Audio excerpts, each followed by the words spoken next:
And this isn't like an official research study or something like that. I'm just a curious professor wanting to try to help my students. If it was, it happened to be an official study, you'd have to sign consent forms and you'd have a list of everything dealing with it. You get a copy of the report and everything because there's all kinds of ethics that we have to do when we do research. Anyway, let me just, yeah, okay, we got it recording. So now let's get started. Okay, so we are continuing this week, and we're going to now talk about greenwashing a little bit more in more detail. I've mentioned it before, I'm pretty sure. Your textbook by Byers and Stanberry defined greenwashing as carrying out superficial CSR efforts that merely cover up systemic ethics problems in this inauthentic way, especially as it applies to the environment and acting for the sake of public relations. CSR, as you remember, that's corporate social responsibility. So greenwashing involves presenting a positive public image, despite the organization engaging in environmentally unsound practices. It can also pertain to employee relations, because CSR can deal with employee relations and also community programs. So if an organization is presenting itself as either taking care of the environment or looking after their employees to give them an ethical and positive workplace to work in, or that they are going to be doing programs to reach into the community to in volunteering efforts or donation drives or whatever it is, but you don't really follow through, that's called greenwashing. And you see it primarily, you see scandals happening with companies that say, we are implementing a CSR policy. We're going to not dispose of toxic waste. We're going to take care of the environment, yada, yada, yada. But then in the scandal, you find out they've been dumping toxic waste illegally. They're abusing the environment. Why would they do this? Why would they do that? Well, there are studies, and I believe I mentioned this also, that indicate, and I've seen the scientific research on this, they indicate when an organization truly and authentically apply CSR policies, they can see a gradual increase in their profits over time. Now, usually it's right around 3 years. You got to wait really to start seeing that coming in. So you have to be patient. So companies that want the good public image, they do this. They say they're going to do the CSR policy. They're doing it just to get more customers, to bring in business, because many people prefer to do business with some place that is taking care of the environment or looking out for the employees or helping the community, especially when it's something near and dear to people's hearts. So if we're lying about it and we get caught, it's going to be a huge ethics scandal, one. Two, we're going to end up losing a good part of our customer base. Plus, now we got a bad reputation. And so this increase in the profits takes time. So companies that want the benefit of this public reputation, but they want instant profits, they do a superficial greenwashing. They see a boost in the profits, but because they are still illegally dumping or abusing the environment or whatever, they see a dramatic spike in the profit increase. But then it cuts off and it declines immediately because there's nothing really to back it up. And so companies do this to get that profit increase, thinking they're going to get successful, not realizing that they have to be patient and do it for real. The example that's provided in the textbook is the ice cream company Ben & Jerry's, which changed an ingredient when it grew in size. Can you imagine? You're buying Ben & Jerry's, you like the ice cream, you think that they are being environmentally conscientious, and you find out they're not, that they switched one of the products and one of the ingredients, and they're actually abusing the environment. They lost customers. Now, just as a side note, in case you don't know, who in class right now likes strawberry ice cream? Anybody? Nobody likes strawberry ice cream in the class? How about strawberry flavored candy or gum? Well, I'll tell you a secret. Do you know how they get the strawberry flavor in there? It's not from strawberries. They found that the beaver, the mammal, the beaver, the one that chews down trees and makes dams, that there is a gland in the beaver's butt that produces a secretion that is strawberry flavored. And so they actually use that. That's an imitation strawberry flavoring that you see used in foods. I didn't know if you knew that, but if you like strawberry ice cream, really it's beaver butt ice cream. Um, but anyway, you didn't come to class to learn about that, but here we go. So some more in greenwashing. Buyers of Stanbury also presented the soft drink company Coca-Cola as another example of greenwashing. The company makes it sound like, in its mission statement, that they are committed to sound decision making regarding its stakeholders. However, given that 20% of the global population consumes the beverage daily, a lot of water is required to make the soft drink. The authors noted that it can require 3 liters of water to produce just 1 liter of the soft drink. Now, this may not seem like a big problem, but let's consider places like South Africa, where they're having a water crisis. They've been running out of fresh drinking water. They've been having to ship it in. So if Coca-Cola brings a plant down there, before the crisis, could they actually end up causing the crisis or at least contributing to it? Absolutely. We see plants popping up in India and all these different places where Coke comes in and they consume so much water in making the beverages that the local farmers have nothing to irrigate their crops with. And so it is a significant problem, and it's greenwashing in reality there. How do you think this water usage impacts the areas experiencing a water shortage? Like I said, Byers and Stanbury pointed out that the company removes millions of liters of water daily just to make their product. So I mentioned South Africa, just considering how could a company deprive a local population of drinking water just to generate profit? And this is just one example of greenwashing. When we put it all together, we have no choice but from a point of ethics to look and go, businesses are destroying so much of the world around us, and they're making our lives worse in the process just so they can get profit. So is greenwashing for Coca-Cola? Is it greenwashing for Coca-Cola to state that they are engaging stakeholders in long-term dialogue, which is what their mission statement says? If they really were engaging in long-term dialogue, they'd be learning that this is causing problems for the farmers, for people in general, that there's a huge problem here. What could they do? Can they bring water in from another place? Can they maybe fund a desalination plant? And this way, the local people could have fresh water and they could have water to make their product. I think that's a good solution. As we discussed earlier in this course, corporate social responsibility must be done in good faith. Good faith means that the organization shows its interest in improving how it produces goods and provides services. Because it's not just about producing goods, it's also providing services. So this impacts every business out there. This leads directly into our discussion today on sustainability. My preface here as we get going on sustainability, long-term sustainability in business is really a myth. As a researcher, as an academic, I've talked to some of my colleagues and they concur with me on this. Businesses have to be able to make decisions for the day, the week, the quarter, the year, maybe for the next 3 years, the next 7 years. Operational decision making is a quarter to a year. Midterm is going to be 1 to 3 years. Long term is 3 to 7 years typically. We don't go past that because organizations go through so much change. We have new technology that's being introduced.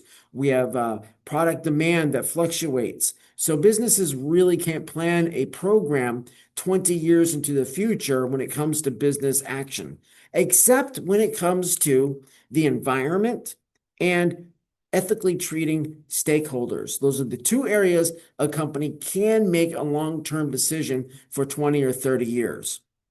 Okay, so to continue here, this requires that organizations engage in ethical stakeholder relationships and work with stakeholders to develop and implement long-term changes. So here the long-term applies because they're working with the stakeholders to make changes to the CSR program, and it impacts the environment and individuals.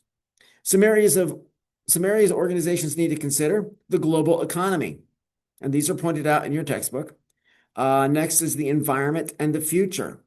The global economy is rather fragile, and I think we've seen a lot of that in the news over the past, well, bit of time. Supply chains, to really build the supply chain. And I'm not talking about a company deciding who they're going to get their lumber from. I'm saying the entire supply chain, because the entire supply chain goes all the way back to the forest, the lumberjacks, the processing, the transportation, getting it to a distribution center, which now a vendor is going to get from the distribution center, and then the transportation to your manufacturing plant, and then on all the way to the customer, and then finally to the landfill. So a complete supply chain is you're going to have to consider all that. And most of the time we take it right to the customer. I like to take it to the landfill because it gets us thinking about the long-term consequences of our product. So the global economy, it takes about 8 years to establish the entire chain for a resource. And so when we disrupt it, and supply chains have to change, one, it's expensive when that happens. Two, it takes a long time. So in that interim, when we're developing a new route to get this resource from and stabilizing that route, businesses hurt. People lose jobs. The pain is real. And then the environment in the future. What kind of world do I want to leave for my grandchildren or my children? That's what we all should be thinking. Even at your age, you should be thinking, what kind of environment do I want for my kids and my grandchildren? What do I want them to have? What resources should I really work to have them have? And I don't know if I mentioned this Monday, but I think I did. I grew up evangelical, fundamentalist, not anymore. But I heard people all the time saying, well, cut down all the trees and burn all the gas because, Jesus is going to come back and make everything new. I'm like, okay, well, you can believe that he's going to come back and make everything new. But if you're following the same scripture, and I'm going back to my theologian hat here, it also says that in the very beginning of the whole Bible in Genesis that we're supposed to take care of this creation. We're supposed to tend it, take care of it, not abuse it. And so we can use the resources and use them ethically and responsibly, leaving a generation for generations to come that same resource. And if you hold true to, if you believe have that faith, you can believe that the Messiah is going to return to make everything new, but you don't have to destroy everything in the process. It was just an excuse to overuse resources, in my opinion. So sustainable development and CSR. Byers and Stanberry pointed out that CSR applied in good faith can help guide long-term change by considering the global impact of the company's decisions in a way that takes into account the well-being of the stakeholders. Multinational organizations have the opportunity to set the example other businesses can follow. This is a form of the corporations paying it forward. All right. When we make decisions, we have to try to think about the consequences. There's something called the law of unintended consequences. And I think that's pretty much a very false idea because they're only unintended if we don't really look at what the potential outcomes can be of something. When I teach decision making, I say, you're in this moment, identify the variables and factors affecting this moment in time, take the lessons you learned from the past, look to the future, and decide when you want to see this goal come to fruition. What might the variables and factors affecting that moment be? And now we enter into this decision making, allowing for chaos of the moment because we're not clinging to an old way. We took the lessons, we learned them, but we're not repeating the same solution. In systems archetypes, that's called fixes that fail. And they're always going to keep failing. They failed and they're going to keep failing no matter how many times we do them. But in doing the approach I laid out, we look and say, there are outcomes, and those I consider positive, and there are consequences, those are negative. And so I try to identify as many as I can, but I understand I can't identify them all because it's impossible to. But I identify as many as I can. And then I have to say, am I willing to accept the burden of that consequence? Am I willing to pay that price? Yes, okay, then do it. If no, then what can I do to custom tailor my decision so we're more likely to avoid that negative outcome, that negative consequence? So we have to think it through. A sustainable business. Lee Dan et al. In 2020 noted that due to the global population increase, resources must be used in ways that consider the environmental impact. The authors further pointed out that the demand to adopt environmentally sound policies has been increasing within the global business community. This has presented numerous hurdles for these organizations to overcome. Success in adopting sustainable practices now relates to competitive advantage for the organizations that succeed in implementing sound policies.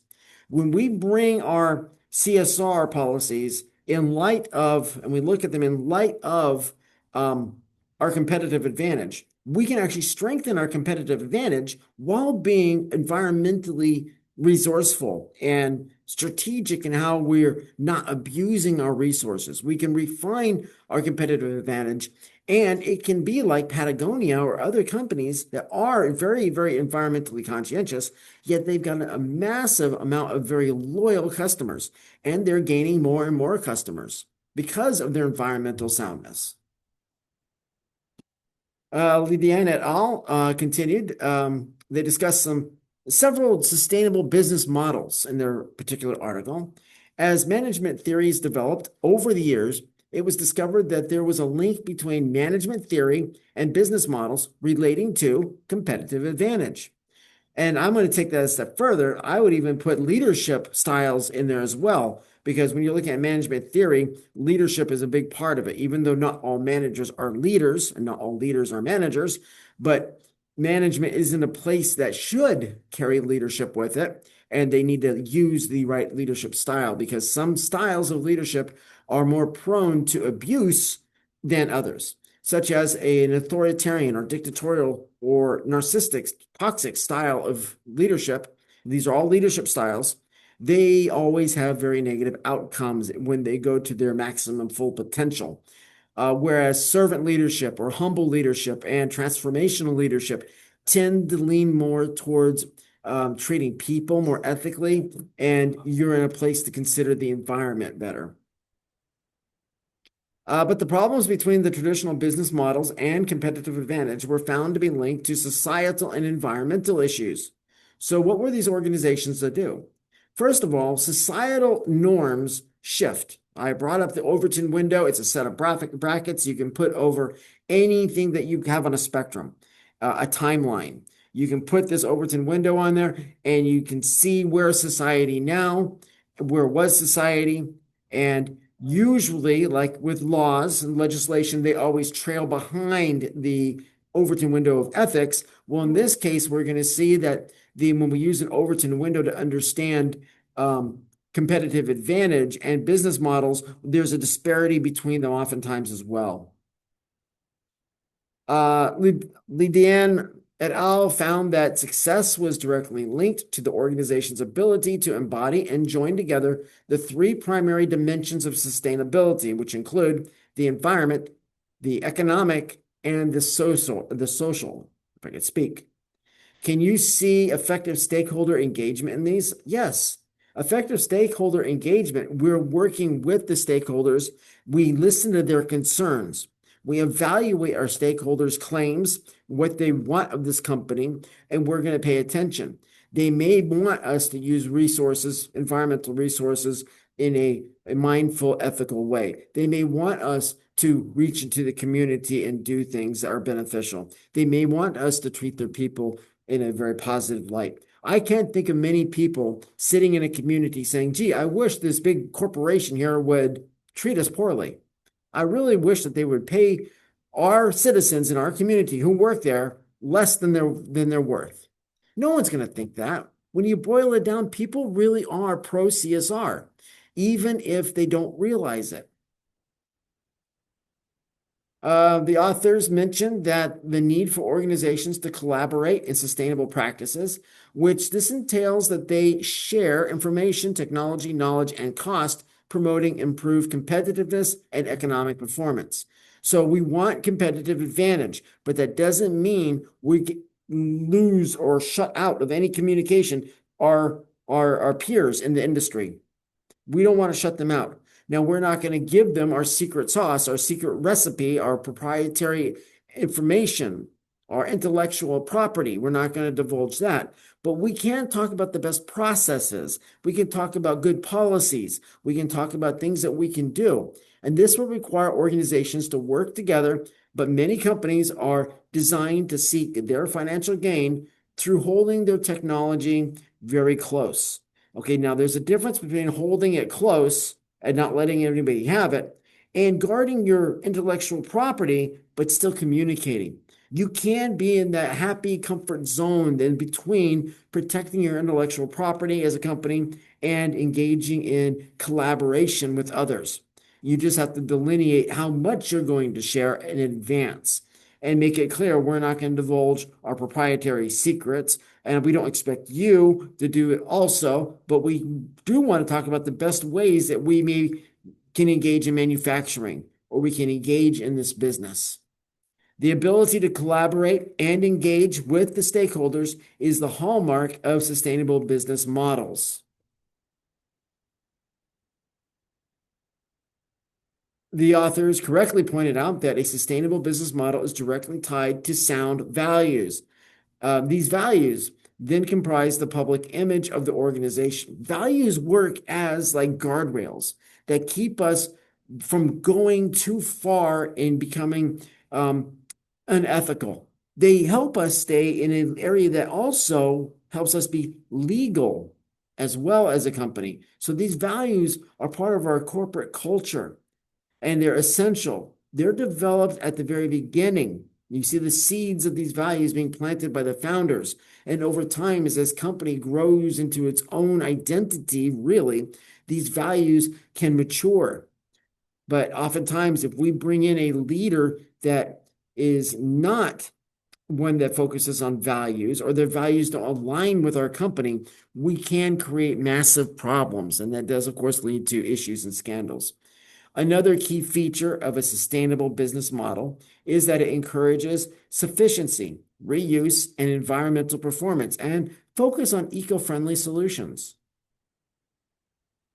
Now, your textbook, Myers and Stanbury, they discuss the triple bottom line, the TBL approach to measure the effectiveness of a CSR program.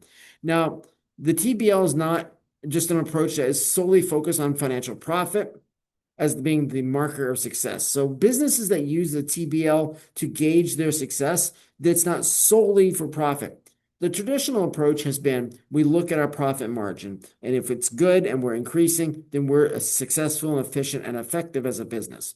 Well, in today's business climate, that's not enough. The TBL also considers the social, environmental, and economic sides of success. So this graphic right here shows you about the TBL. There's the company in the middle, and you got 3 points. You got the social, and that's the employee well-being, the fair trade, community stakeholders, any programs that you're doing in the community, how people that are intersected or connected to your organization or impacted by your organization, how are they benefited? How do they perceive things? Now you have the economic, that's revenue, growth, and cost. This, of course, we're going to be looking at our profit and say, are we making more this quarter than last? And we do want that to be increasing. And we have environmental. That's our land use, our carbon footprint, and waste. How are we with the environment and the resources? So we evaluate each of these three.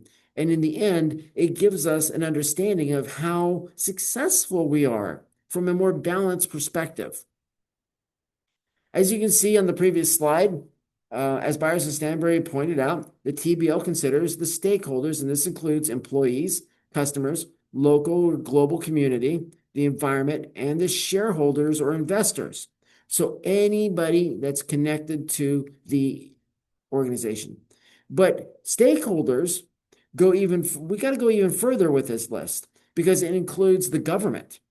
because the government, they enact legislation. They have these governmental bodies to regulate and make sure that we as a company are doing what we're supposed to. They also they give us our legal right to exist as a company. We have the community, which is somewhat mentioned here. The local global community, but not just because they're buying our products, but because the community that we're in gives us the privilege to exist as a company. And the rest is pretty self-explanatory. Okay, now let's talk about market-based policies. Byers and Stanberry included the environment as being a stakeholder because it is. The environment itself is a stakeholder of every business. Environmental sustainability is now considered an indicator of stability when investing in companies that are listed on the Dow Jones. So if I want to do investments, one factor I am going to have presented for my consideration is how environmentally sustainable is this company. The regulatory-based environmental policies. Byers and Stanberry noted that companies involved in philanthropic endeavors are also seen as aiding their stakeholders. This can include the organization contributing to or operating health clinics or schools in underprivileged areas, or doing some sort of volunteer program where the employees can volunteer with a local school each week. Nations have elected legislation to ensure organizations are mindful of the environment. Here in America, we have agencies such as the EPA, the Environmental Protection Agency, and they help to regulate companies by limiting harmful waste dumping, pollution, stuff like that. Unfortunately, in government, and not just here in America, but in government in general, sometimes these agencies that do protect the environment become the victim of cutbacks. And we see here in America, every 4 years, we have a new administration in charge.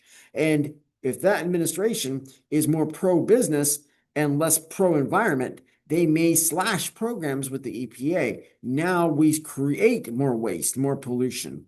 And next time around, we might have somebody in the administration that is more for the environment and also for business. And there we see a balance between the two. You see, you don't have to give up profit to be environmentally sustainable. The two are not mutually exclusive. They're not in a dichotomous sort of relationship. They can exist together nicely, but it takes dedication. It takes a willingness. It takes values. Another way the government has worked to protect the well-being of its citizens is through agencies and legislation designed to act as safeguards against slave labor. At the end of the 19th century, the beginning of the 20th century, it would not have been uncommon to see children in factories working. One example would be the textile industry, where they had these big machines with these big metal arms and moving all the time real fast, and there was weaving fabric. Well, a lot of lint would get built up under these machines, but there wasn't a lot of space. So they would bring in children, typically poor children, and they would have a job. They would have to go under these machines while they were running to collect up all this lint. Because if you don't, it's a fire hazard. Unfortunately, many children were either killed or maimed doing that, and they were not paid a lot of money. They were paid literally like barely any pennies, even just minuscule amounts. One such piece of legislation is the California Transparency in Supply Chains Act, and this is more current. At the national level, the Equal Opportunity Commission, the EOC, strives to ensure that organizations treat their employees fairly. Once again, it is really predicated on the administration in charge actually not cutting programs from the EPA or funding from the EPA. And that can be a problem when these agencies get gutted, and now we're left with no protection for the workers. Circular economy and innovation. Chong Wen in 2020 noted that using a circular economic approach is one way to reduce the amount of waste generated by companies. Now, if you're familiar with the rules of argumentation, a circular argument is to be avoided because it's saying, if I have a book and I say, this sentence is true, why is it true? You ask me. I say, because it's in the book. You say, okay, well, how does the book know that it's true? because it is. I've taken you on a path all the way around, and I've used the antecedent to explain and define the uh, the second clause there, the first clause to explain the second clause. It creates a problem. There's no data coming in that verifies as being factual what we're talking about. We need a third source in order to triangulate the truthfulness of the veracity of the statement. The circular economy can introduce new opportunities to organizations in an environmentally sound way. This approach takes into consideration the limited amount of available resources companies have access to. But due to the potential for ineffective organizational policies, the businesses must use this approach correctly. And unfortunately, with human beings, being those that are running these businesses, we are prone to things like logical fallacies. We're prone to biases. We're prone to things and selfishness. And these come in and they destroy this circular economy. So a circular economy, we're going to use a product, but we're not going to overuse it, but we're going to be able to bring it back into a point where we can recycle it back into the system. So we bring a resource in, we manufacture something with it, send it to the customer, they put it back into through the recycling system that we have, and now we're able to reclaim that resource and use it again. You see this done like with Patagonia. They are renowned for doing this. So I'm going to go a little bit more into a circular economy. They define circular economy as being an industrial system that is restorative or regenerative by intention and design, meaning that organizations must find ways to bring old discarded goods back into the raw material system to be made into new products. This is known as cradle-to-cradle manufacturing. It is a way to reduce the total raw resource consumption and recycle old discarded goods. So this really is recycling at the manufacturing level. We make the product, we sell the product, our customer uses it, we get it back, we recycle it back into the system to use it again. The product life cycle refers to the stages of growth and decline a product experiences between being introduced to customers and being discontinued. So COP gives us the following processes. You have an idea. You do the research and development. You do a feasibility study. You introduce the product. It grows in the economy. You get to a place where the growth is mature, meaning it's no more profits to be made there. Now it starts to decline. When it starts to decline, it's not immediately taken off the market. We want it as a business to get as much profit as we can out of this. So we let it go to a certain point. And if we plan things properly, we have another product coming up, ready to go. So when that hits maturity and starts declining, we introduce in the new product or the new version. So the new one can begin its path up. It's ascending up to maturity while the other is declining. And that's going to stabilize our ability to generate profit. So the introduction stage, this follows the idea generation and the subsequent research and development and feasibility study. So you got people coming up with ideas, innovations, inventions, etc. This is when the customers first begin to see the advertisements promoting the new product. Once we know that it's going to be feasible, we did our feasibility study, we've done some research and development, we've got a prototype, we're going to start advertising it because we want to get people excited. If this is an innovative product, the customers may be unfamiliar with it and its benefits. And so we're going to use the advertisement in a way to actually educate the customers about what our product does and why they would benefit from it. This stage produces a negative financial expenditure for the company. We're spending more money than that product is making because it's not on the market yet. So we fund the R&D. We fund all this research, the feasibility study. We are paying all these people to do this work for us. We're spending money.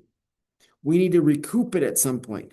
In the pharmaceutical industry, they make a new medication, and it takes millions of dollars to do the R&D and the feasibility studies and to get it ready for production and to put it through all its tests to make sure that it's safe and all the stuff that's required. They spend millions and millions of dollars for that one medication. So what our government has done is they've given that company that's making that medication 10 years where there can be no competition, meaning You can't be another company and do a generic version of it. No generic medications for 10 years. So we have the sole rights to manufacture, produce, and sell this medication. That gives us 10 years to recoup that money we spent, those millions we spent in getting this medication to market. We now can recoup it. After the 10 years, competitors can come in and they can access our formulas and they make the generic versions. The difference between a name brand medication and a generic medication, it's not the active ingredients. Those are going to be the same.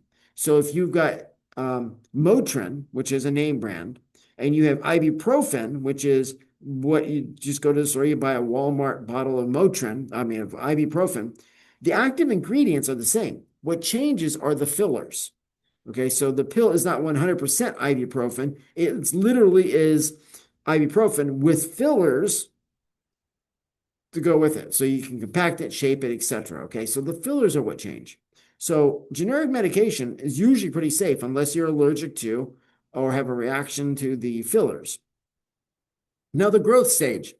Here, a demand begins to develop and production increases to meet that demand, making it more widely available. So now we begin to almost get to a point where we're trying to saturate the market. COP in 2024 pointed out that this is when sales begin to increase, which makes the company reduce its initial price. So when a product first comes into the market, it's priced high. We're wanting to recoup money. We spend a lot of money. We got to try to get some of that back. Once we get it going and it's growing and more people are wanting it, there's a greater demand, we're increasing production, we begin to lower the price down. This does something along with recouping some of our money, but it opens up the market share even more, which adds to our profit. If we had 100,000 people buying it before at the high cost, and we get to this point with the growth stage where we can reduce the price down, we now can get 300,000 customers. We are increasing our financial net gains here, which is a good thing. The maturity stage. In the maturity stage, the company experiences the highest level of profitability for the new product. Here, the prices are kind of low, but you've got such a huge market share that you are generating a lot of profit. This can often lead companies to become less innovative due to the success of their product. The more successful we can become as humans and as companies, sometimes we get lazy with that.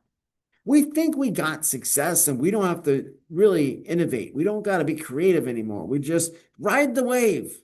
Well, unfortunately, everything is cyclic and it's going to get to a point where we need that new innovative product. We should have already been working on it. Now it's too late. Some companies can go under at this point. Others frantically try to rush through innovation. And innovation is not something that you can rush. Innovation is not something you can put on a schedule. The organization begins to expand its market share here in the maturity stage. Competition begins to increase from other companies.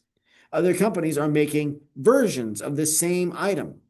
So when Apple releases the first iPhone, we see not too long after the Android phones really picking up momentum. We see other companies putting out a smartphone style device. They're trying to imitate the success that Apple had. Now, they're not going to have the same level of success initially because the market already knows what this is. Apple's already cornered the market, but they're trying to catch onto the wave, get on that wave and make some profit. Decline stage. In the decline stage, the competition increases and reduces the company's original success, thus reducing profit margins. So as you're declining, you're still making some profit, but you get to the point where it's actually maybe just breaking even your expense for making this product compared to what you're getting from selling this product. Now, once we get to a place where we are spending more to actually manufacture it than we are making from selling it, we need to probably consider what's more than past time to have a new item ready to get onto the market. And this can lead the company to develop a new version of the product to attempt to reclaim the market share. So we almost reinvent the wheel. Well, it was successful before. Let's do the same thing again, but let's make it a little bit different. Let's somehow make it better if we can. And that's an attempt really to cling on to success. It may work a little, but it's not going to have the same level of success that you had originally. So let's look at some benefits and drawbacks to using the product lifecycle. Benefits, Scott pointed out that the company benefits from clear portfolio of products, more precise resource allocation, beneficial impact on the organizational economic growth, and promotes an atmosphere of innovation. Some drawbacks.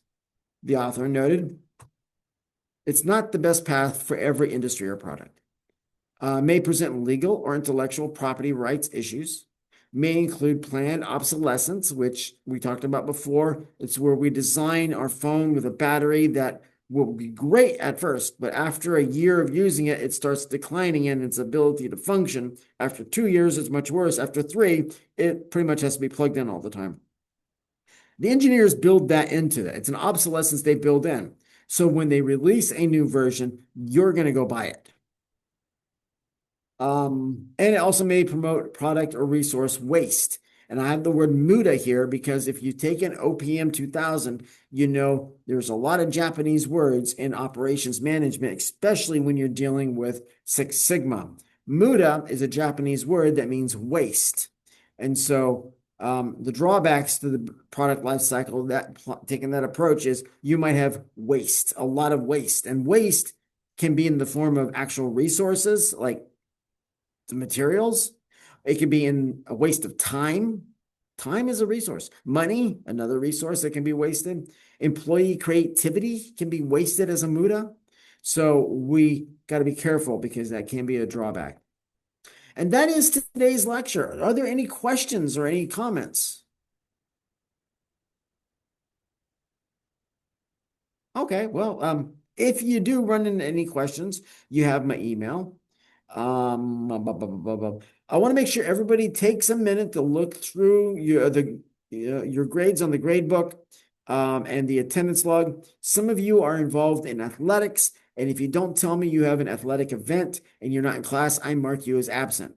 However, if you're an athlete and you're at an athletic event, you can let me know and I can mark you as excused for athletics, and that way it doesn't hurt your grade. So take a look at that and make sure that the grade book is correct. And as Simba saw earlier, sometimes I, being human, sometimes I make a mistake. But get a hold of me and I'll be more than happy to get that fixed for you.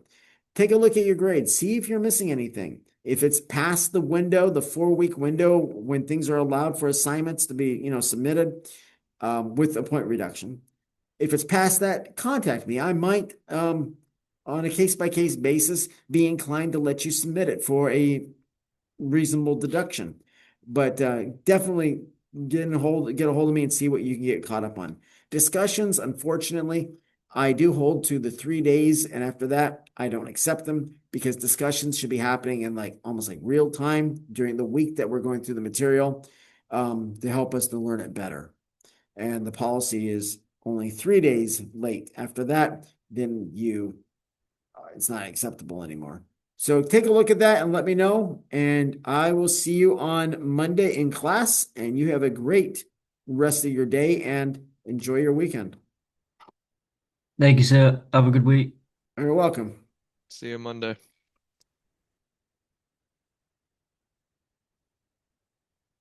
Yes, Howie, it was vanilla. For some reason I had strawberry in my head. Actually, yep, you're completely right. Yep, ambergris also. Yep. Ambergris is used in perfumes and stuff like that. Very good points, Howie. It's amazing the things that actually smell good and taste good, and is when we figure out where they come from, it's kind of gross.